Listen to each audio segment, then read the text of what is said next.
Olá pessoal, hoje a gente vai falar um pouquinho sobre direitos humanos. Eu tinha prometido já, até fiz um questionamento o que é que o pessoal achava de direitos humanos, se pensava que direitos humanos eram uma realidade ou se só existia no papel. E aí muita gente falou que os direitos humanos só existem no papel, apesar que a maioria diz que acredita em direitos humanos. Eu queria fazer apenas um recorte aqui, e eu estou vendo que estou com uma auréola aqui, né? É bem cabível que eu sou realmente uma pessoa muito angelical. Mas brincadeiras à parte, assim, a gente está falando do campo aqui das pessoas que realmente acreditam que as pessoas elas devam progredir e de alguma forma se solidarizar e umas devem ajudar as outras e deve existir um mínimo de amparo e de proteção das pessoas. Então, a gente vai falar de um campo de pessoas que não acreditam tanto em direitos humanos, mas que ainda assim valorizam a vida das outras pessoas. Isso aí é importante para a gente diferenciar de um tipo de pessoa que não acredita em direitos humanos porque acha que outras pessoas são descartáveis. Então, no campo progressista, onde a gente vai refletir um pouco hoje, existem diversas concepções sobre os direitos humanos. E aí, hoje eu estou refletindo a partir de um texto de uma pensadora chamada Marie-Bénédicte Dambour, que é professora de antropologia e de direito da Universidade de Sussex, na Inglaterra. Né? Ela escreveu um texto chamado O que são os direitos humanos, refletindo sobre as pessoas que estudam os direitos humanos. Né? Então, ela acredita que existam quatro tipos de estudiosos sobre os direitos humanos. Essa percepção de que diferentes pessoas têm diferentes pensamentos sobre o que é direitos humanos parece um pouco contraintuitiva, né? Falar em direitos humanos existe de alguma forma uma autoevidência, como se os direitos humanos fossem evidentes. Então isso é uma característica bastante presente no estudo dos direitos humanos, a sua chamada autoevidência. Só que essa evidência dos direitos humanos ela é de alguma forma construída, né? Então essa autora ela vai mapear o que ela classifica como essas quatro grandes escolas de pensamento. Então ela propõe a seguinte divisão. Ela fala que existe uma escola natural do pensamento de direitos humanos, uma escola deliberativa e uma escola de protesto e a escola do discurso sobre os direitos humanos.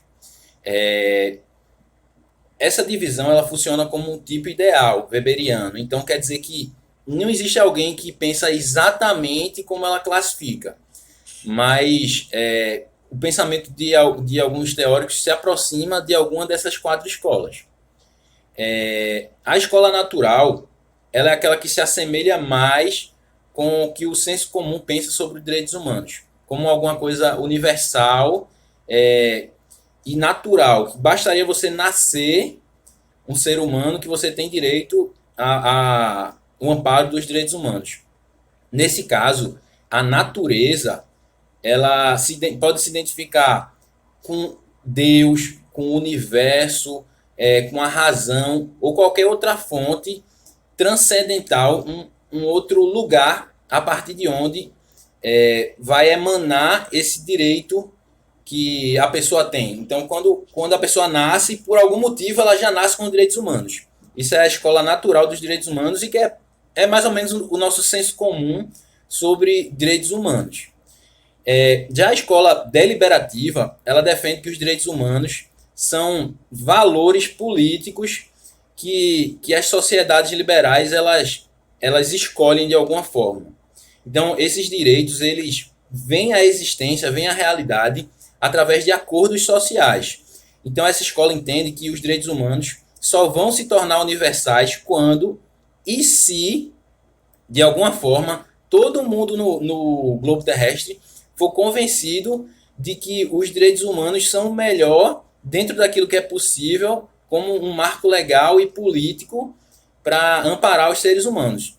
Então, com frequência, eles citam o direito constitucional como uma das principais maneiras, né, de expressar esses valores e que dão corpo aos direitos humanos. Já a escola de protesto, ela se preocupa principalmente em redirecionar a injustiça através das demandas de direitos humanos, né? Então, os direitos humanos para a escola de protesto é sempre uma contestação da ordem instituída. E aí, os direitos humanos são entendidos como não necessariamente perenes, né? Como fruto de uma luta social concreta. E aí, esse pessoal da escola de protesto, de alguma forma, eles também têm uma certa desconfiança com o que os direitos humanos eles se tornam na prática, né? Então, eles são fruto da luta social, mas às vezes, quando existe a institucionalização, eles acham que os direitos humanos eles acabam tendendo a favorecer pessoas diferentes do que o modelo ideal ele gestionava. Então, a escola de protesto ela prioriza a luta do presente e sempre olha com uma certa desconfiança contra a institucionalização. Já a escola discursiva, ela não tem qualquer reverência com esse conceito de direitos humanos. Eu acho que aqui talvez a galera que realmente acredita que direitos humanos só existem no papel, eles talvez se encaixariam aqui numa percepção discursiva sobre os direitos humanos. Para essa escola, só existem direitos humanos porque as pessoas elas falam sobre esse tema. A escola discursiva não acredita que os direitos humanos sejam uma resposta para os problemas sociais, embora possam reconhecer que os direitos humanos eles propiciam avanços em determinadas circunstâncias. E aí os direitos humanos eles seriam uma linguagem poderosa para expressar demandas políticas. Muitas vezes esses teóricos eles entendem que existem projetos sociais mais relevantes e que instigam mais a imaginação política do que os direitos humanos propriamente ditos, né? O que eu acho interessante é como cada uma dessas escolas ela fundamenta os direitos humanos. Então, sobre essa fundamentação dos direitos humanos, a escola naturalista ela acredita que o fundamento dos direitos humanos, como a gente já discutiu, seria a própria natureza, né? E aí, frequentemente, os teóricos dessa linha acabam recorrendo também ao consenso legal, porque essa argumentação numa natureza é uma argumentação muito abstrata, né? Muito cinzenta, é difícil de convencer as outras pessoas usando essa argumentação. Então, o apelo à legalidade acaba sendo mais eficiente. Mas aí, do ponto de vista lógico, realmente, a escola natural ela tem essa relação com a lei, assim, é como se a lei meio que exemplificasse uma coisa que já existisse anteriormente, né? Que o direito já fosse natural, como o próprio nome diz.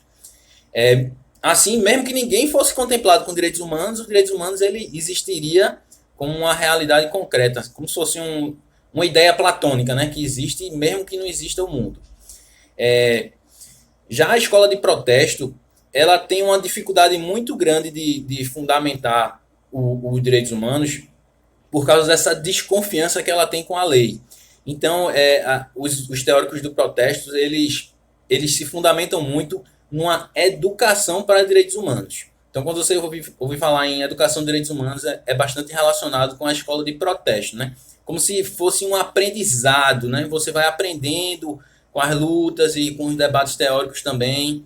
A escola deliberativa ela tem um grande apreço pelas leis, né, que são o estamento dos direitos humanos e entendem que não existe direitos humanos se não existe a lei. Então, a lei é a partir de onde os direitos humanos existem. Então, o fundamento para eles é a própria lei.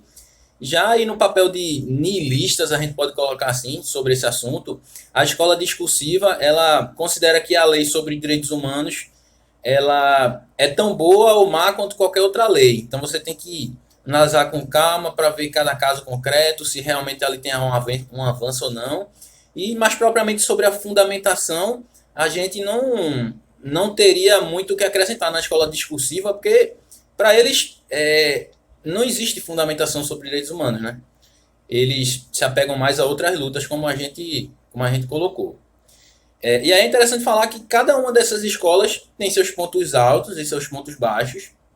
E eu acho que um exercício interessante cada um pensar, qual escola eu encaixo o meu pensamento de direitos humanos? Será que eu penso mais direitos humanos como uma coisa natural? Será que eu estou mais para uma escola deliberativa, uma escola discursiva, uma escola de protesto? Ou eu misturo um pouco os dois? É um exercício interessante de se fazer. Eu, pessoalmente, eu tenho um apreço muito grande também por essa escola discursiva, por esse desvelamento dos direitos humanos como uma linguagem, assim, realmente. E, às vezes, ela é direcionada para coisas ruins também, politicamente. Por exemplo, a invasão do Iraque, com os Estados Unidos falando em direitos humanos, né? Quando os Estados Unidos falam em direitos humanos, então, para mim, já acende o alerta, né? Porque ele só usa direitos humanos porque é para instrumentalizar as guerras dele. Internamente também a gente vê grandes desigualdades lá, né? Mas, enfim, eu tenho muito apreço pela escola discursiva, mas também eu entendo que ela tem um ar um pouco pessimista, né? Como se direitos humanos não valesse a pena lutar, e aí, nesse sentido, eu acredito exatamente o oposto. Eu vejo direitos humanos como uma linguagem muito poderosa, muito agregadora, e que pode contemplar grandes avanços. E também e só se dá dentro do protesto, né? Dentro da força dos protestos. Então, acho que eu misturo um pouco a escola discursiva com a escola de protesto, né? E botando uma pitadinha de otimismo, né? Porque sem otimismo não vale a pena lutar. Eu acho que os direitos humanos têm muito a oferecer para a gente. É essa a mensagem que eu queria deixar para vocês aí hoje. Um beijo grande para vocês e até a próxima.